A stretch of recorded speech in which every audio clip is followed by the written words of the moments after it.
noite a todos encarnados e desencarnados. Boa noite. Portanto, vamos elevar o pensamento ao Pai, a Deus, nosso Pai que ama, Pai de amor e de misericórdia, a Jesus, nosso irmão, mestre e amigo, para que Ele possa estar iluminando a nossa jornada com Deus, nos dando direção e nos encaminhar ao Pai. A Maria Santíssima, nossa mãe, Manúcia, advogada e refúgio em todos os aflitos e atribulados, a espiritualidade e amor, que nos envolve em tua paz e equilíbrio.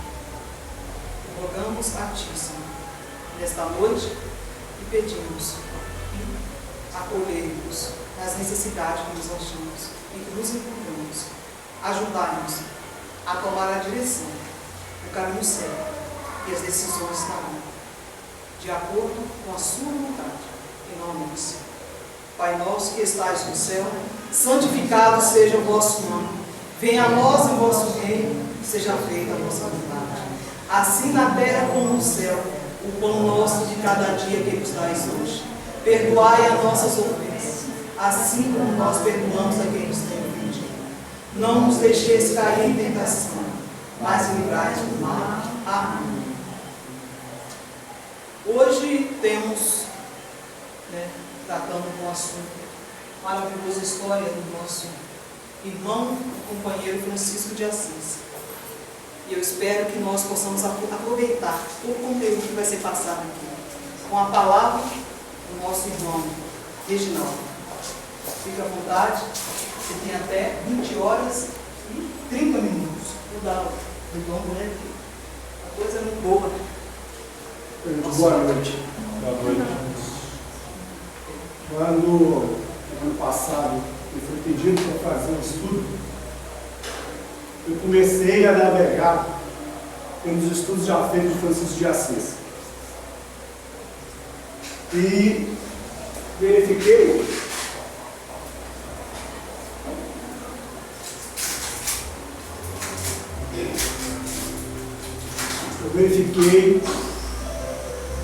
que para poder falar de um anjo, como diz o prefácio do livro da psicografia de João Nesmaia, pelo Espírito de Miramês, na psicografia ele nos diz que para falar de um anjo nós precisamos ser um anjo. E nós nos encontramos muito longe de ser um anjo. E a introdução desse livro é assinada por Bezerra. Bezerra falando que está longe de ser um anjo para falar de Francisco de Assis. E eu caminhando por essas histórias já contadas de Francisco de Assis, eu resolvi dar pinceladas dos traços das histórias contadas por Miramês. E quando nós falamos de Francisco de Assis, nós precisamos lembrar de toda a caridade que ele fez desde os primeiros dias de reencarnação na Terra. Quando nós lembramos dos leprosos, lembramos dos rancenianos, nós igualmente devemos lembrar de Francisco de Assis. Quando nós lembramos de assistência social em qualquer canto do planeta, nós devemos lembrar de Francisco de Assis. Mas, antes que nós falássemos diretamente da figura de Francisco de Assis, eu gostaria de dar alguns tópicos muito pequenos do apóstolo João. O apóstolo João foi o apóstolo dos mais dedicados ao Mestre Jesus. Foi aquele que se dedicou com mais fidelidade aos ensinamentos do Cristo. Foi aquele que recebeu Maria como mãe pelas vozes do Cristo na crucificação. E já no final, depois da crucificação, João é levado prisioneiro para a ilha de Patmos. Então o imperador daquela época, Nerva, mandou que prendesse João Evangelista. E João Evangelista, na ilha de Patmos, pelo muito que amava, muito era amado. E tinha liberdade completa naquela ilha. era um preso em liberdade numa ilha. Então ele ia e vinha. Muitas vezes se encontrava com o João Evangelista conversando com os peixes à beira-mar. Muitas vezes se encontrava com o João Evangelista conversando com os pássaros.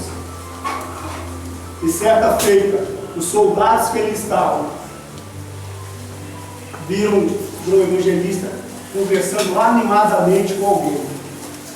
Mas pelo respeito que tinham por ele, simplesmente esperaram que a conversação terminasse. E naquele momento, estava João conversando com Pedro, conversando com Tiago, conversando com Barnabé, conversando com todos aqueles que o haviam precedido na viagem para o além. Naquela conversação, na ilha de Patmos, estava Maria, a nossa Mãe Santíssima. O João Evangelista tinha essas liberdades e essas faculdades quando ali na ilha de Patmos permanecia. E muitas vezes ele falava diretamente com Cristo na ilha de Patmos. Essas pequeníssimas pinceladas da história de João é para nós chegarmos ao ponto que o imperador Nero manda para ir uma ordem para que João fosse executado. E a execução que é escolhida para João, dentre as muitas que haviam na época, foi colocá-lo dentro de um tacho cheio de azeite em ebulição. Então ele ia desencarnar, sendo colocado dentro do tacho de azeite, e aquele azeite ia fervendo, fervendo, fervendo, até consumir completamente com os restos do apóstolo. Os soldados o fizeram porque era ordem do imperador. E João, como muito amado, diz a eles para que se fizesse e se cumprisse as ordens do imperador. Se ajoelha de frente ao tacho, eleva o pensamento a Deus e faz uma oração em agradecimento por tudo que havia acontecido até então. E nesse momento ele ouve a voz de Jesus que lhe diz: João, tem bom ânimo, meu filho, tem bom ânimo, porque a porta pela qual passarás para junto a mim é estreita. É colocado dentro do tacho, e após uma semana de ebulição desse tacho, quando os soldados iniciam o derramamento do azeite, seguros de que João estaria misturado àquele azeite, surge do fundo do tacho João Evangelista, sem uma queimadura, abençoando a todos novamente. Essa história corre porque é uma história extraordinária. Como pode um ser humano, colocado dentro de uma taxa de azeite em ebulição durante uma semana, sair dessa taxa sem nenhuma queimadura? Todo o reino fica sabendo dessa história. O imperador Nero dá liberdade a João para que ele tivesse acesso a todo o território, que ele pudesse sair da ilha e ir para onde que ele quisesse. Mas os soldados que muito amavam João, porque João muito amava a todos, sabedores das armadilhas que o imperador fazia, propõe a João que ele rapasse a cabeça, que ele trocasse as suas vestimentas, que fosse para Éfeso e que mudasse o nome para Francisco. Porque João alegremente aceita e se dirige para Éfeso, para lá viver. Chegando em Éfeso, quem muito ama, ama em qualquer lugar. Quem muito ama, independente de onde está, estará amando. E João passa a ser conhecido em Éfeso como o Pai Francisco, porque chega nesse lugar fisicamente modificado e com o nome trocado por indicação daqueles soldados da ilha. Certa feita, João, ao chegar ao povoado, verifica uma família muito abonada. Verifica as dificuldades que eles passavam em função de um filho que havia ido a Roma para poder estudar. Mas quando esse rapaz volta, ele continha várias feridas pelo corpo. E uma das visitas de João a essa família, que era uma família de grandes posses, que já havia pagado vários médicos para abrandar as feridas, descobre que aquele rapaz estava com lepra. A doença é incurável para aquela época. Mas João, como ajudava a todos e amava a todos, se aproxima desse rapaz e pede aos céus por eles. E nesse momento, Jesus se faz presente. E o rapaz, por vias mediúnicas, juntamente com João, escutam Jesus falar: quero que sejas limpo dessa terrível enfermidade, e não esqueça de compreendê-la, para que não caia em novos infortúnios. Seu caminho, para que eu possa falar com João.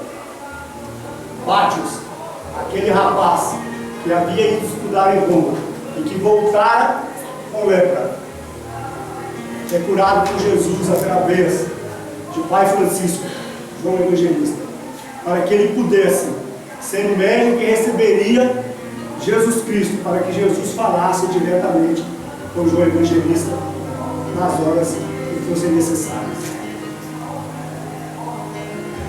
A vida passa, Pátios acompanha fielmente a João Evangelista, mas a lei é para todos.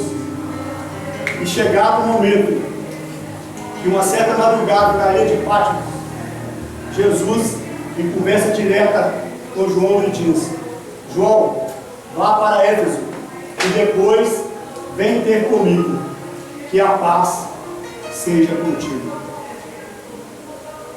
João Evangelista, agora com o Pai Francisco, regressa para Éfeso, chama Pátios e lhe pede para que organize na igreja nascente de Éfeso uma reunião, pressentindo já ser a última reunião que ele comandaria naquela encarnação.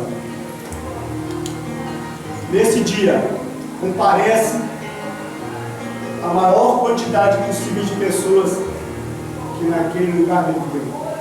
Mas junto aos encarnados, comparecem todos os apóstolos, Gamaliel, receptor de Paulo de Tarso, comparece Maria, que a princípio se apresenta como aquela mulher do Calvário, e que depois, pelas forças das luzes que continha, se transforma na linda jovem de sua juventude.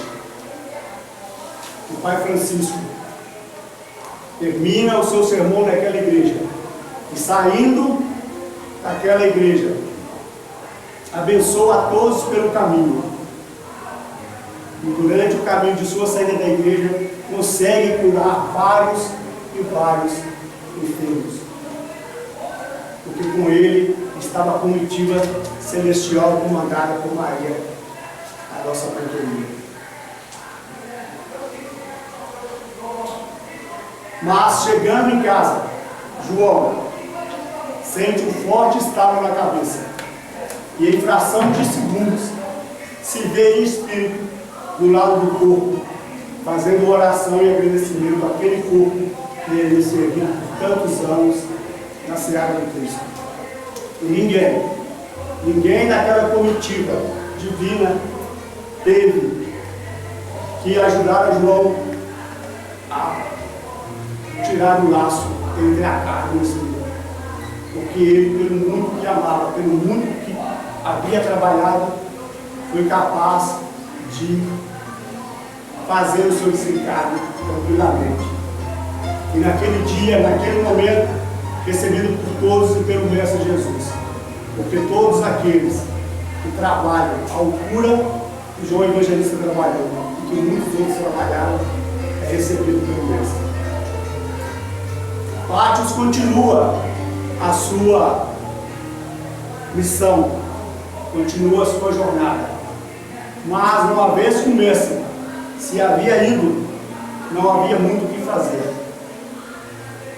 Anos depois, Pátios, que levava as cartas que João escrevia na ilha de Patmos para as igrejas nascentes, que recebia Jesus para conversar diretamente com João Evangelista, também desencarna, voltando ele no século XII como Frei Leão, junto a Francisco de Assis.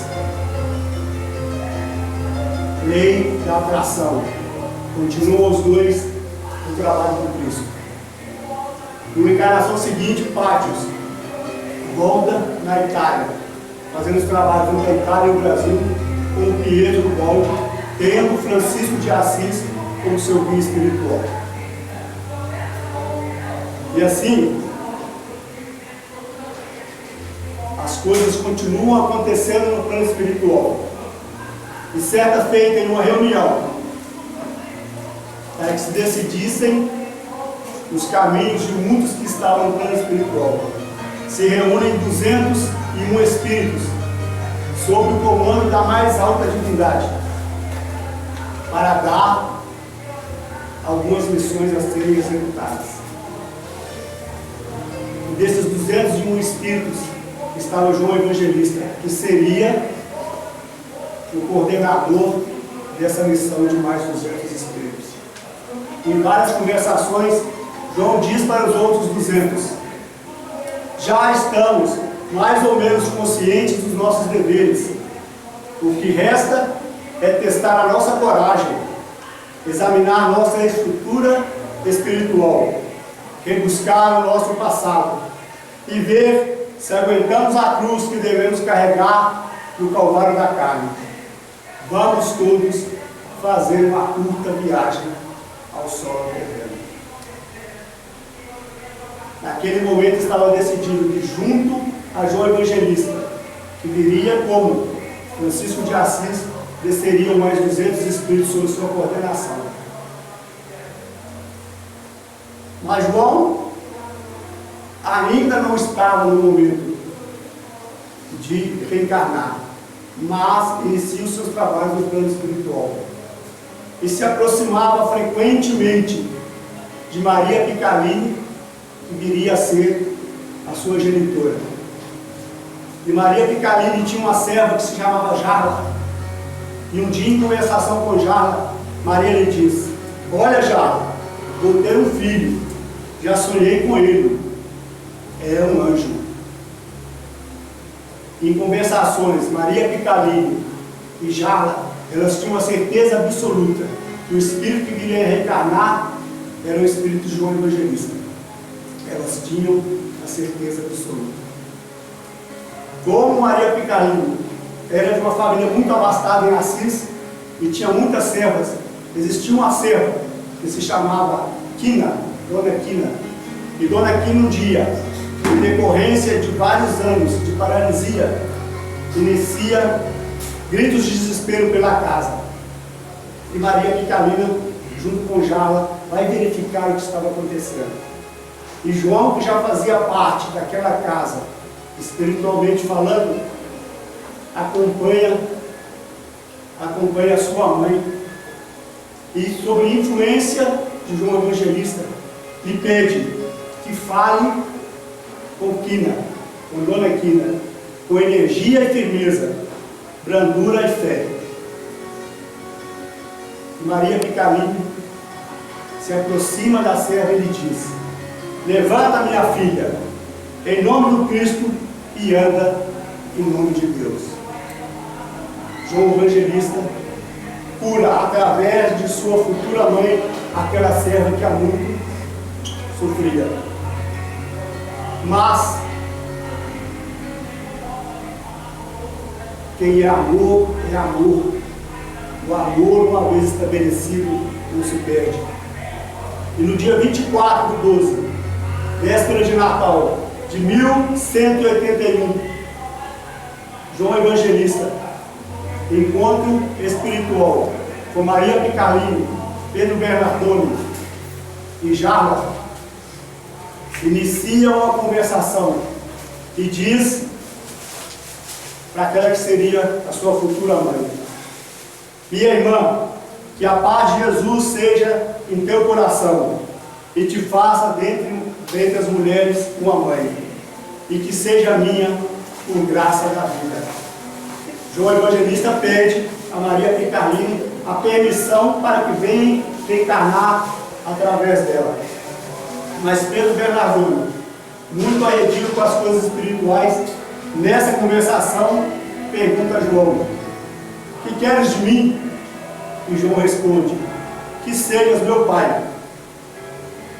Ele pede autorização a Maria Picalini para que seja sua mãe e a Pedro Bernardone que seja seu pai. E se dirigindo a Jarla, lhe diz: necessito também da sua aprovação, porque você será de grande valia para os meus primeiros anos de vida. João, pela condição que havia, pela condição que tinha, poderia ter reencarnado por imposição, mas escolheu reencarnar pelo amor, pedindo permissão àqueles que lhe serviriam de pai e mãe na encarnação como Francisco de Assis. Mas Maria Picalini, com a certeza que aquele espírito que estava por vir era o espírito do apóstolo João, comenta com Jarla que gostaria que o filho se chamasse João. Mas Pedro Bernardone, o sonho que havia tido com João Evangelista, se recordava um pouco daquela fisionomia. E nenhum outro sonho se lembra do último encontro na igreja de Éfeso, onde ele, como doente daquela igreja, havia sido curado pelo pai Francisco. E ele diz: o meu filho se chamará Francisco, em homenagem a pai Francisco, que me curou numa outra vida que eu não sei explicar. E nasce Francisco quando Maria Picalini inicia o trabalho de parto, se sente constrangida de trazer ao mundo o espírito da natureza de João Evangelista, no luxo em que ela vivia, na opulência em que eles viviam, e pede a Jarla que a leve para uma estrebaria, porque gostaria que aquele filho nascesse com o mesmo exemplo que o Cristo havia dado em seu nascimento. E João Evangelista reencarna como Francisco de Assis em uma estrebaria, cercado pelos animais, cercado pelos pássaros. E aquela mãe, depois de recebê-lo, se dirige a Deus nessas palavras: Deus de bondade e justiça, de caridade e de amor, eis aqui nos meus braços, por misericórdia, essa luz que enviaste à terra, e que para a felicidade minha encontra-se apoiado em minhas frágeis mãos e na tutela material dos Bernardone. Abençoa, Senhor, o roteiro dessa alma, que os nossos corações cismam que será espinhoso. Permita que ele carregue sua cruz, que a inspiração nos diz será pesada até o Calvário, e que distribua aos famintos de amor o pão da vida e a água do entendimento, fazendo com que os homens compreendam o valor da vivência evangélica. Oração de Maria Picalini faz a Deus para receber aquela Picalini. A infância e a adolescência de Francisco de Assis passa sem muitos sobressaltos. Já na mocidade ele inicia algumas preocupações com aqueles que viviam com ele.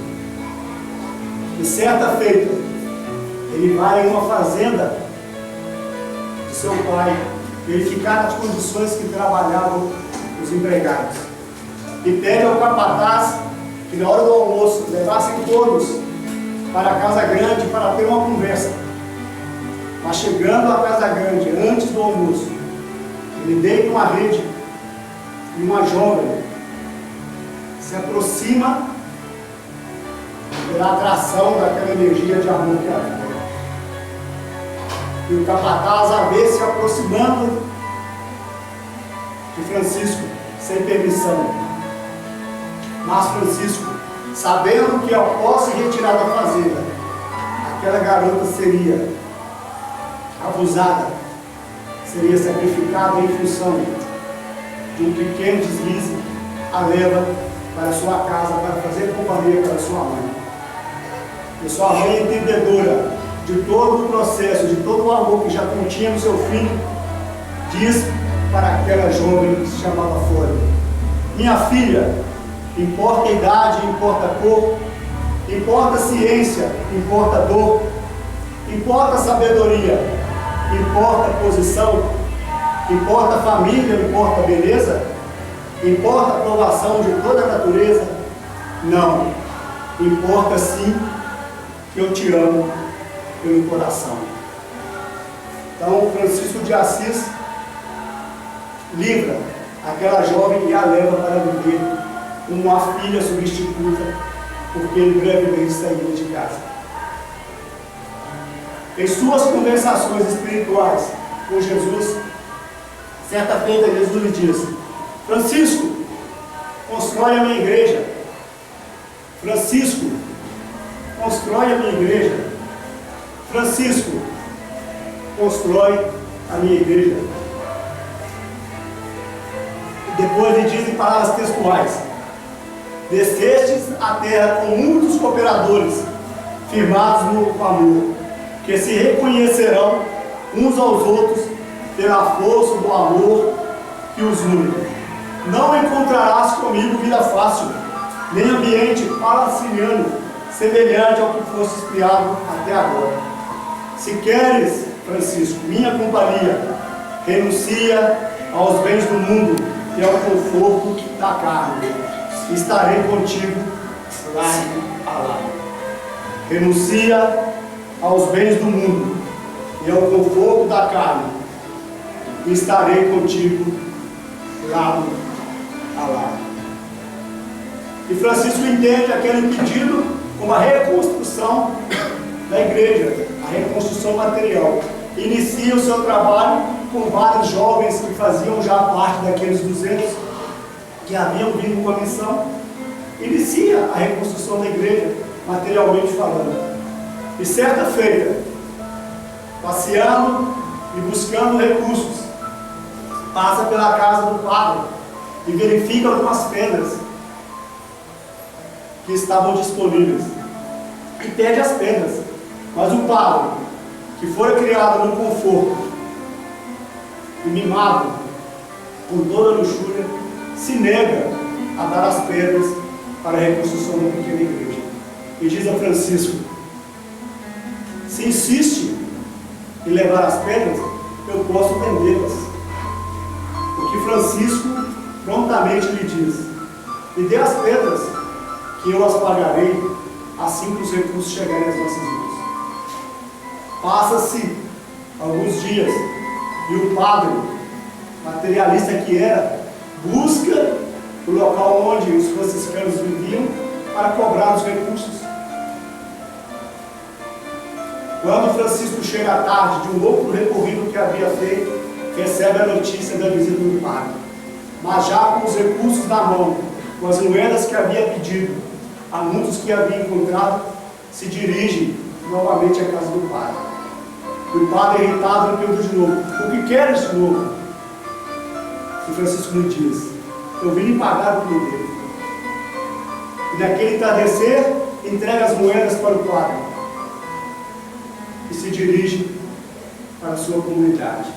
O padre inicia a contagem das moedas. As moedas começam a esquentar, as moedas começam a envermelhar, as moedas iniciam a pegar fogo na mão daquele padre que deveria conduzir conduzir o seu povo para Deus e queima as mãos do padre.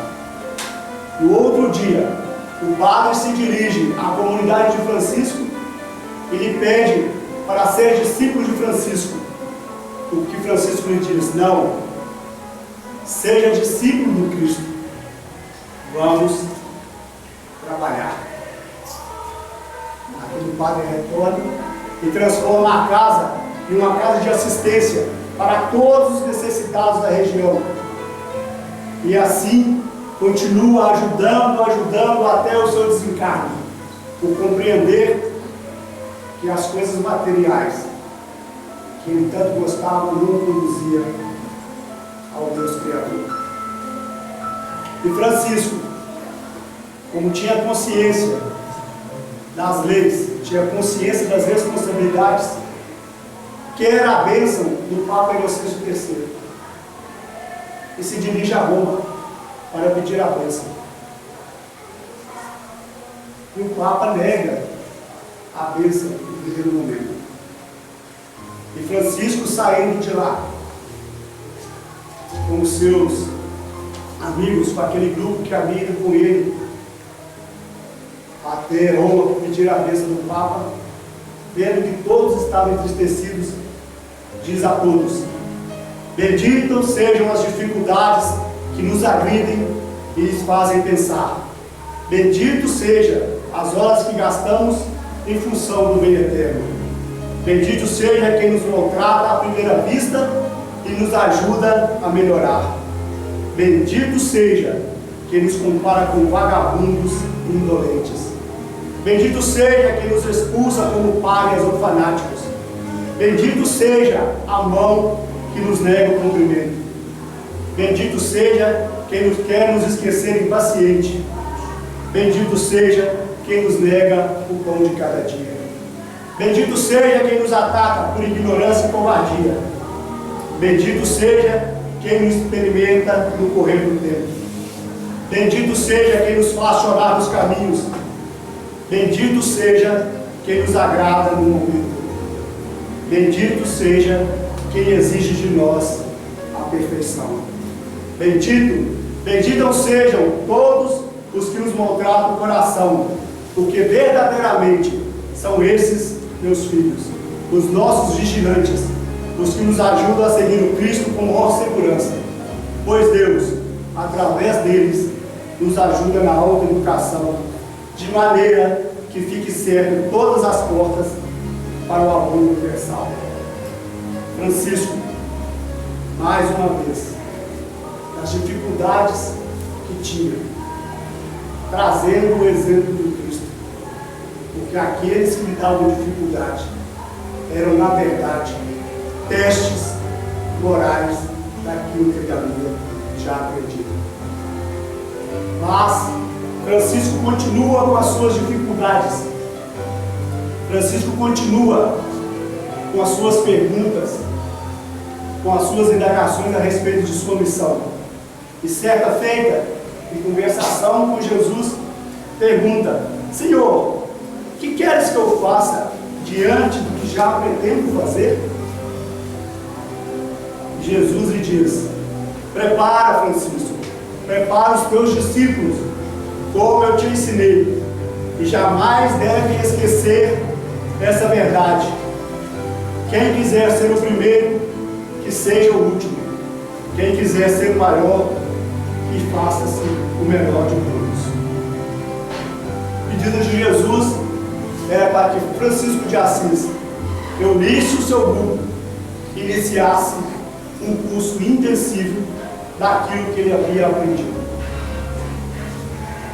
E Francisco de Assis reunia a todos em uma conversação. E nesse dia, diz a todos: meus filhos do coração, tenho o dever de anunciar-vos que o Senhor quer que nos reunamos em conversações edificantes, no sentido de aprendermos uns com os outros o que for mais útil para a preparação da boa nova do reino de Deus. E nessa noite, Francisco de Assis responde a 26 perguntas dos franciscanos de toda a natureza. responde perguntas sobre a caridade, sobre sexo, responde perguntas sobre a questão das famílias, responde perguntas de toda a natureza, para que ali começasse realmente a construção da Igreja do Cristo no coração dos homens. Dentre várias histórias, várias passagens, que o livro em que nós nos baseamos, há histórias para que nós aprendamos com os exemplos. Há exemplos de toda a natureza. Mas Francisco de Assis tinha um carinho, um amor extremo pelos leprosos e sempre enviava de 2 em 2 aos leprosários para que os franciscanos levassem a bênção e trouxessem notícia.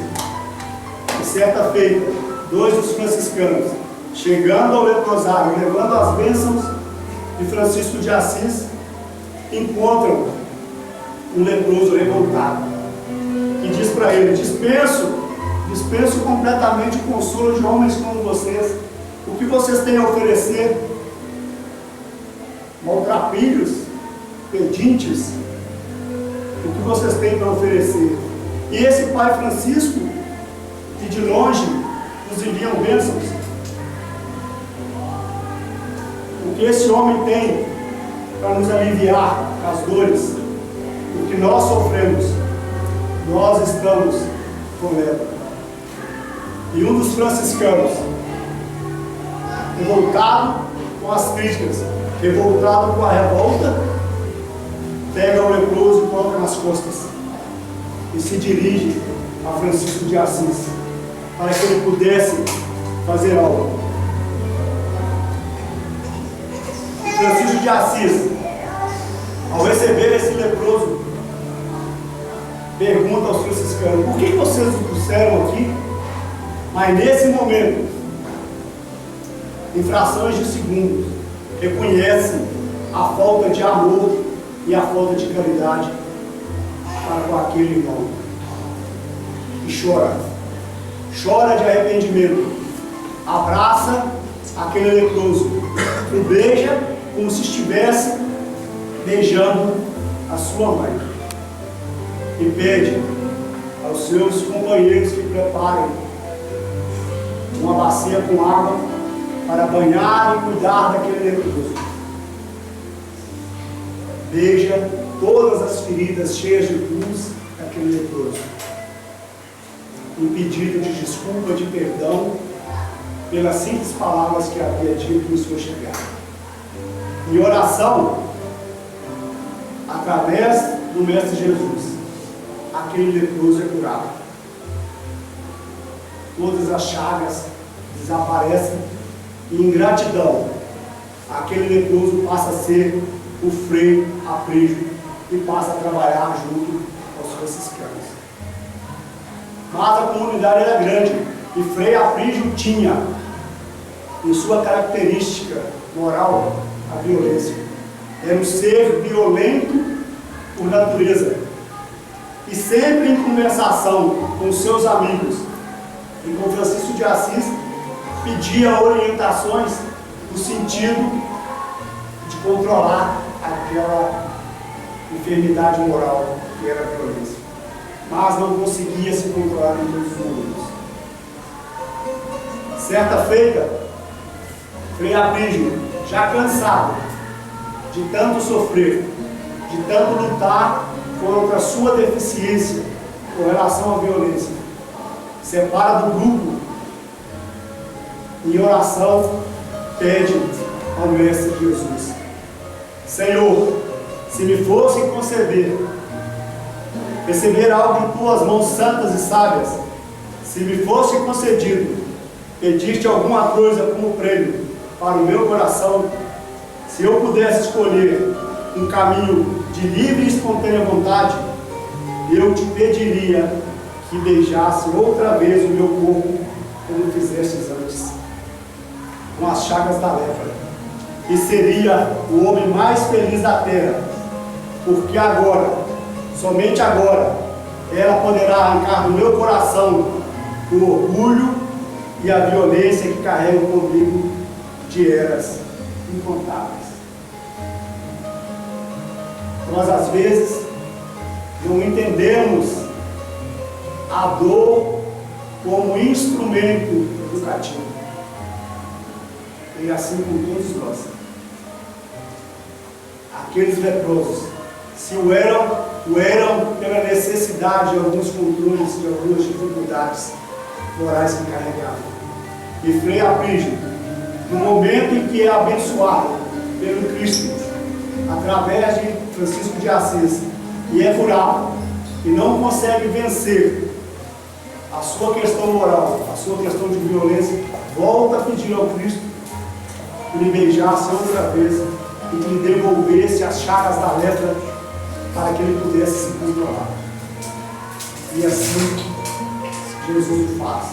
E ele sai feliz, porque sabia que as dores que carregamos pela justiça do Pai é porque a necessitamos.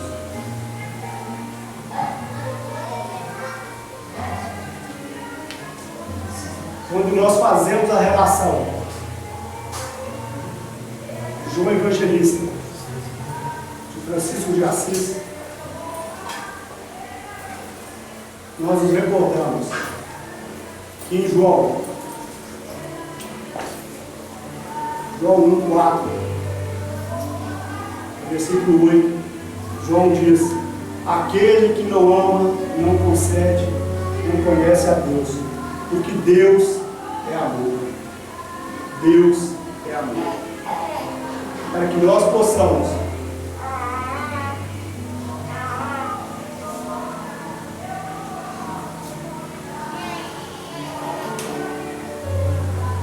terminar as nossas histórias, porque as histórias nos dão exemplos, e os exemplos são os que transformam, porque poderíamos pegar as lições morais que contém na obra e repeti-las várias vezes, as conversas que Francisco de Assis teve com muitos que ele encontrou pelo caminho. Mas nós decidimos em contar as histórias, porque de repente uma das histórias se encaixa em nossas histórias. E pelo exemplo das histórias nós possamos nos transformar. Pelos exemplos das histórias nós podemos fazer a igreja que o Cristo pediu em nossos corações. E sempre, Francisco de Assis tinha uma oração, sempre Francisco de Assis tinha um agradecimento a Deus. Quando ele foi colocado, ainda com João Evangelista, dentro da caixa de azeite, a princípio parece um absurdo, uma coisa sobrenatural. E na primeira edição do livro, os editores buscaram a João Nunes Maia para esclarecerem a história contada. E João Nunes Maia nos diz: eu também perguntei a Miramês, que me projetou a tela com o acontecimento para que eu visse que naquele momento anjos celestes haviam colocado uma cápsula protetora sobre João Evangelista, para que ele não fosse tocado pelo azeite fervente. Mas, para os que não acreditam, não é necessário explicar. E para os que acreditam, não é preciso explicar. E dentre essas várias rogativas de João, uma está diretamente ligada com o capítulo 4, no versículo 8, que Deus é amor. E diz ele Deus é Deus. Deus é Deus de amor, que transforma a semente em árvore, em fruto, que alimenta a vida, e por vezes por luto. Deus é Deus de amor, que muda o ninho dos pensamentos em ninho de luz, que muda as ideias em ação que nos conduz, ou deixa que nós caiamos para compreender Jesus. Deus é Deus de amor, que nos deu os pés para que haja caminhada, que nos ofertou as mãos para dar trabalho ou enxada, mas se ferimos o companheiro, erramos a estrada. Deus é Deus de amor, que nos deu a cabeça para pensar, que nos premiou com o coração para amar. Quem aceita o ódio não pode cantar. Deus é Deus de amor, que tudo fez sem usar o alarde, que tudo faz, mesmo que achemos tarde, e que nunca diz, sois covarde. Deus é Deus de amor, que nos deu o verbo, que nos ensina a falar, que nos deu a boca, que nos ensina a cantar, que nos deu o coração, que nos ensina a amar. Deus é Deus. Nós esperamos que as histórias possam tocar em nossos corações e possam modificar as rotas em que hoje nos encontramos para as rotas do caminho do bem. E que a paz, o mestre da paz, nos encontre todos em paz. Muito obrigado a todos. Boa noite.